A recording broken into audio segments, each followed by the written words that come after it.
نکاح کے موقع پر غیر شرعی رسومات کا ارتکاب۔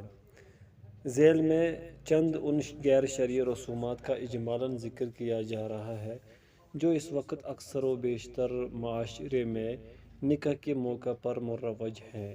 فی الحقیقت ان رسومات کا اسلام سے دور کا بھی واسطہ نہیں، لیکن پھر بھی لوگ محض اپنی برادری، اپنے خاندان اور اپنے میل جول کے لوگوں کو خوش کرنے کے لیے ان پر اس قدر پختگی سے عمل کرنے کی کوشش کرتے ہیں کہ جس قدر پختگی سے اسلام کے بنیادی احکامات پر بھی عمل کی کوشش نہیں کرتے۔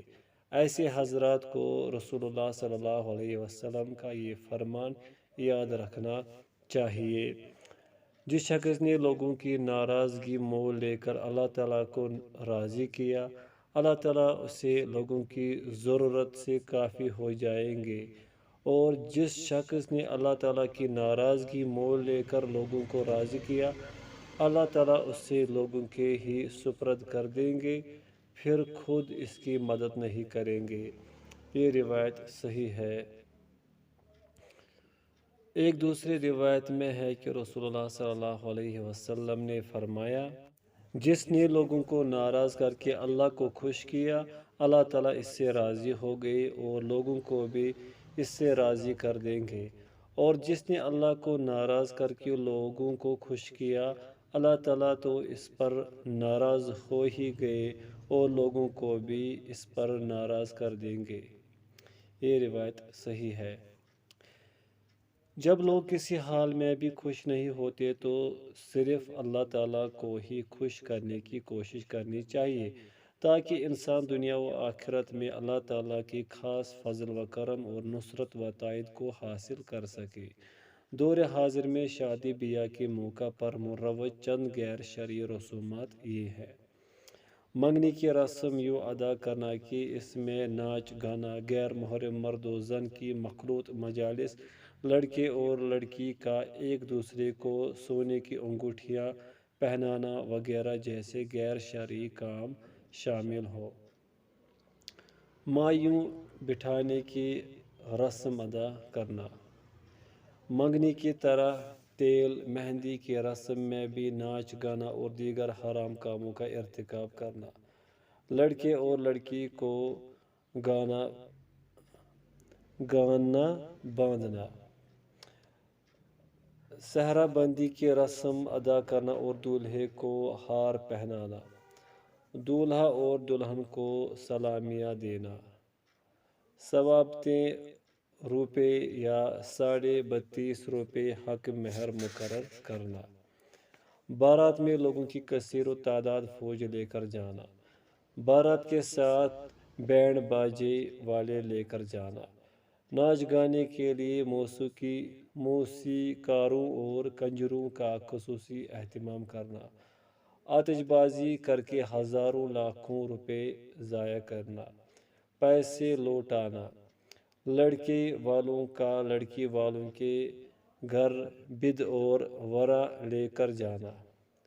دولہا کے ساتھ کسی بچے کو سر بالا بنا کر لے جانا۔ نکاح پڑھاتے وقت لڑکے اور لڑکی کو کلمے پڑھانا۔ نکاح کے بعد چھوہارے لوٹانا۔ دودھ پلائی کی رسم ادا کرنا۔ لڑکی والوں کا از خود یا لڑکے والوں کے مطالبے پر لڑکی کو ڈھیر سارا جہیز دینا۔ لڑکی کو قرآن کے سائے میں رخصت کرنا۔ مٹھی بھر چاول پھینکنے کی رسم ادا کرنا۔ دلہن کو دولہا کے گھر میں داخل کرنے سے پہلے کبوتر چھوڑنے کی رسم ادا کرنا۔ دولہا کے گھر میں داخلے سے پہلے دروازے کی چوکھٹوں پر تیل ڈالنا۔ منہ دکھائی کی رسم ادا کرنا۔ گود بٹھائی کی رسم ادا کرنا۔ لڑکے کے جوتے چھپانا اور پھر پیسے لے کر واپس لوٹانا۔ لڑکے والوں کا مکلاوے کی رسم ادا کرنا۔ قرآن سے شادی کی ظالمانہ رسم، جیسا کہ سندھ میں وڈیروں، جاگیرداروں اور نام نہاد پیروں نے اپنا وراثت کا مال بچانے کے لیے اس رسم کو بد کو رواج دے رکھا۔ باب نکاح کے موقع پر جائز و ناجائز امور کا بیان۔ جائز امور: مردوں کا خوشبو لگانا۔ حضرت انس رضی اللہ عنہ بیان کرتے ہیں کہ رسول اللہ صلی اللہ علیہ وسلم نے فرمایا، دنیاوی اشیاء سے مجھے عورتیں اور خوشبو پسند ہے، اور میری آنکھوں کی ٹھنڈک نماز میں رکھی گئی ہے۔ یہ روایت صحیح ہے۔ ایک دوسری روایت میں یہ وضاحت موجود ہے کہ مردوں کی خوشبو وہ ہے جس کی خوشبو ظاہر ہو اور اس کا رنگ مخفی ہو، اور عورتوں کی خوشبو وہ ہے جس کا رنگ واضح ہو اور اس کی خوشبو مخفی ہو۔ یہ روایت صحیح ہے۔ ترمذی۔ مردوں کا چاندی کی انگوٹھی پہننا۔ حضرت ابن عمر رضی اللہ عنہما سے روایت ہے کہ رسول اللہ صلی اللہ علیہ وسلم نے سونے یا چاندی کی انگوٹھی بنوائی اور اس کا نگینہ ہتھیلی کی طرف رکھا اور اس پر محمد رسول اللہ کے الفاظ کھدوائے۔ پھر دوسرے لوگوں نے بھی اسی طرح کی انگوٹھیاں بنوا لی۔ جب آپ صلی اللہ علیہ وسلم نے دیکھا کہ کچھ دوسرے لوگوں نے بھی اسی طرح کی انگوٹھیاں بنوائی ہیں، تو آپ صلی اللہ علیہ وسلم نے اسے پھینک دیا اور فرمایا کہ اب میں اسے کبھی نہیں پہنوں گا۔ پھر آپ صلی اللہ علیہ وسلم نے چاندی کی انگوٹھی بنوائی اور دوسرے لوگوں نے بھی چاندی کی انگوٹھیاں بنوا لی۔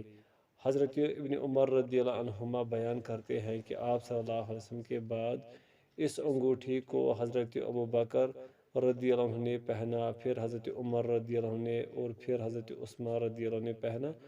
آخر حضرت عثمان رضی اللہ عنہ کی عہد خلافت میں وہ انگوٹھی عریس کے کنویں میں گر گئی۔ صحیح بخاری۔ سرما ڈالنا۔ حضرت ابن عباس رضی اللہ عنہما سے مروی ہے کہ رسول اللہ صلی اللہ علیہ وسلم نے فرمایا، تمہارے سرموں میں سے بہترین سرما اسمد ہے، وہ نظر کو تیز کرتا ہے اور بال اگاتا ہے۔ یہ روایت صحیح ہے۔ صحیح ابن ماجہ۔ مردوں کا کڑھائی والا لباس پہننا۔ اگر یہ لباس عورتوں کے خاص لباس کے مشابہ نہ ہو اور ریا و نمود اور فخر و تکبر کے لیے نہیں بلکہ محض خوبصورتی کے لیے پہنا جائے تو اس میں کوئی حرج نہیں، جیسے کہ ارشاد باری تعالیٰ ہے کہ کہہ دو کون ہے جس نے اللہ کی وہ زینت حرام کی جو اس نے اپنے بندوں کے لیے نکالی ہے۔ سورۃ الاعراف آیت نمبر 32۔ اور حدیث میں ہے کہ رسول اللہ صلی اللہ علیہ وسلم نے فرمایا، بلا شبہ اللہ تعالیٰ خوبصورت ہے اور خوبصورتی کو ہی پسند کرتا ہے۔ یہ روایت صحیح ہے۔ نیز رسول اللہ صلی اللہ علیہ وسلم نے ایسے مردوں اور عورتوں پر لعنت فرمائی ہے جو جنس مخالف کے لباس کے مشابہ لباس پہنتے ہیں، جیسے کہ حضرت ابو ہریرہ رضی اللہ عنہ سے مروی روایت میں ہے کہ رسول اللہ صلی اللہ علیہ وسلم نے عورتوں جیسا لباس پہننے والے مرد اور مردوں جیسا لباس پہننے والی عورت پر لعنت کی ہے۔ یہ روایت صحیح ہے۔ ابو داؤد۔ مردوں کا پگڑی پہننا۔ حضرت جابر رضی اللہ عنہ بیان کرتے ہیں کہ فتح مکہ کے روز نبی کریم صلی اللہ علیہ وسلم مکہ میں داخل ہوئے تو آپ نے سیاہ رنگ کی پگڑی پہنی ہوئی تھی۔ یہ روایت صحیح ہے۔ ترمذی۔ دلہن اور خواتین کے لیے سونے کا زیور پہننا۔ حضرت ابو موسیٰ اشعری رضی اللہ عنہ سے مروی ہے کہ رسول اللہ صلی اللہ علیہ وسلم نے فرمایا، سونا اور ریشم میری امت کے مردوں پر حرام جبکہ عورتوں پر حلال ہے۔ یہ روایت صحیح ہے۔ ترمذی۔ نووی رحمۃ اللہ فرماتے ہیں، مسلمانوں نے اس بات پر اجماع کیا ہے کہ عورتوں کے لیے سونے چاندی کے بنے ہوئے تمام اقسام کے زیورات کا استعمال جائز ہے۔ ابن حجر رحمہ اللہ اسی کے قائل ہے۔ ابو بکر جساس رحمہ اللہ یہی موقف رکھتے ہیں۔ شیخ ابن باز رحمۃ اللہ فرماتے ہیں، عورتوں کے لیے سونا پہننا جائز ہے، خواہ وہ گولائی والا ہو یا گولائی والا نہ ہو، کیونکہ اللہ تعالیٰ کے اس قول میں عموم ہے، ترجمہ: کیا وہ جو زیور میں پرورش پائے اور جھگڑے کے وقت بات کی وضاحت نہ کر سکے؟ سورہ الزخرف آیت نمبر 18، جہاں اللہ تعالیٰ نے یہ ذکر فرمایا کہ زیور پہننا عورتوں کی صفات سے ہے، اور یہ زیور عام ہے، خواہ سونے کا ہو یا کسی اور چیز کا۔ غیر شرعی اشعار سے پاک گیت گانا: شادی کے موقع پر چھوٹی بچیوں کا ایسے گیت گانا مباح و جائز ہے جو فحش نہ ہو اور نہ ہی ان میں کوئی کفر و شرک والی بات ہو، جیسے کہ گزشتہ باب عقد نکاح کا بیان کے تحت اس مسئلے کا تفصیلی بیان گزر چکا ہے۔ اگر بال سفید ہوں تو مہندی لگانا: حضرت ابو ذر رضی اللہ عنہ بیان کرتے ہیں کہ رسول اللہ صلی اللہ علیہ وسلم نے فرمایا، بلا شبہ سب سے بہترین چیز جس کے ذریعے بڑھاپے کو تبدیل کیا جا سکتا ہے، مہندی اور کتم بوٹی ہے۔ یہ روایت صحیح ہے، ترمذی۔ ایک دوسری روایت میں حضرت ابو ہریرہ رضی اللہ عنہ سے مروی ہے کہ رسول اللہ صلی اللہ علیہ وسلم نے فرمایا، بڑھاپے کو بدلو اور یہود کی مشابہت مت کرو، کیونکہ وہ اپنے بالوں کو سفید ہی چھوڑ دیتے ہیں۔ یہ روایت صحیح ہے، السلسلۃ الصحیحہ۔ خواتین کا ٹانگوں اور بازوؤں کے بال اتارنا: شیخ ابن باز رحمہ اللہ، بغلوں اور زیر ناف بال اتارنا سنت ہے۔ بغلوں کے بال نوچنا یعنی ہاتھ سے اکھیڑنا، جبکہ زیر ناف بال کا موڑنا افضل ہے۔ ویسے ان بالوں کا کسی بھی طرح ازالہ کرنا درست ہے۔ جہاں تک عورتوں کے لیے ٹانگوں اور بازوؤں کے بال اتارنے کا تعلق ہے تو اس میں کوئی حرج نہیں، اور ہم اس میں کوئی حرج نہیں سمجھتے۔ خواتین کے لیے سر کے بال کاٹنے کا حکم: شیخ ابن باز رحمہ اللہ فرماتے ہیں، یعنی کسی عورت نے دریافت کیا کہ میں اپنے سر کے بال سامنے سے کاٹ دیتی ہوں جو کبھی ابرو تک پہنچ جاتے ہیں، کیا ایک مسلمان عورت کے لیے ایسا کرنا جائز ہے؟ شیخ نے جواب دیا کہ عورت کے لیے بالوں کو کاٹنے یا تراشنے میں کوئی حرج نہیں، صرف مونڈنا منع ہے۔ آپ کو اپنے سر کے بال مونڈنے نہیں چاہیے، مگر لمبائی یا کثرت کی وجہ سے بال کاٹنے میں کوئی عیب نہیں، لیکن یہ عمل اس طرح خوبصورت انداز میں ہو کہ آپ کو بھی اور آپ کے خاوند کو بھی پسند آئے، اور یہ کہ ان کی کاٹ تراش خاوند کی موافقت سے ہو، اور یہ عمل کسی کافر عورت سے بھی اشتباہ نہ رکھتا ہو۔ بالوں کا کاٹنا اس لیے بھی جائز ہے کہ لمبے بالوں کی صورت میں غسل اور کنگھی کرتے وقت دقت کا سامنا کرنا پڑتا ہے، لہذا اگر بال زیادہ ہوں اور کوئی خاتون لمبے یا زیادہ بال ہونے کی وجہ سے انہیں ترشوا لے تو کوئی حرج نہیں، اور یہ کسی طرح بھی ضرر رساں نہ ہوگا۔ ایسا کرنا اس لیے بھی جائز ہو سکتا ہے کہ کچھ بال تراشوانے میں حسن و جمال کا ایسا عنصر بھی ہے جسے عورت اور اس کا خاوند پسند کرتے ہیں، لہذا ہم اس میں کوئی وجہ ممانعت نہیں پاتے۔ جہاں تک تمام بال مونڈ دینے کا تعلق ہے تو یہ کام بیماری یا کسی علت کے علاوہ ناجائز ہے۔ البانی رحمۃ اللہ علیہ اسی کے قائل ہے۔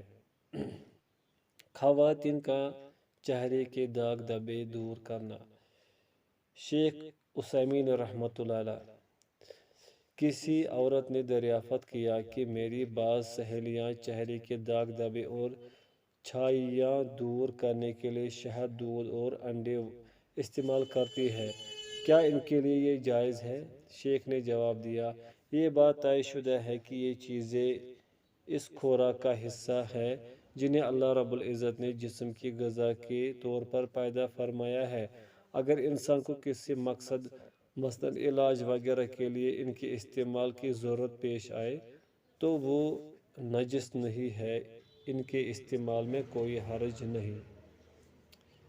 ارشاد باری تعالیٰ ہے، وہ اللہ ہی تو ہے جس نے تمہارے لیے پیدا کیا جو کچھ بھی زمین میں ہے سب کا سب۔ سورہ بقرہ آیت نمبر 29۔ اس آیت میں لفظ لکم عمومی فائدے کے لیے ہے۔ جہاں تک زیبائش کے لیے ان چیزوں کے استعمال کا تعلق ہے تو ان کے علاوہ بھی کئی چیزوں سے یہ مقصد حاصل کیا جا سکتا ہے، لہذا ان کا استعمال بھی بہتر ہے۔ حصول زیبائش میں کوئی حرج نہیں، اس لیے کہ اللہ جمیل یعنی خوبصورت ہے اور جمال کو پسند فرماتا ہے، جیسے کہ یہ بات ایک حدیث میں موجود ہے۔ لیکن اس میں اس حد تک اسراف کرنا کہ یہ انسان کی سب سے بڑی آرزو بن جائے اور وہ صرف اسی کے اہتمام میں مگن رہے اور دیگر تمام دینی اور دنیاوی تقاضوں سے غافل ہو جائے، تو یہ ناروا بات ہے، کیونکہ یہ اسراف ہے اور اسراف اللہ تعالیٰ کو پسند نہیں۔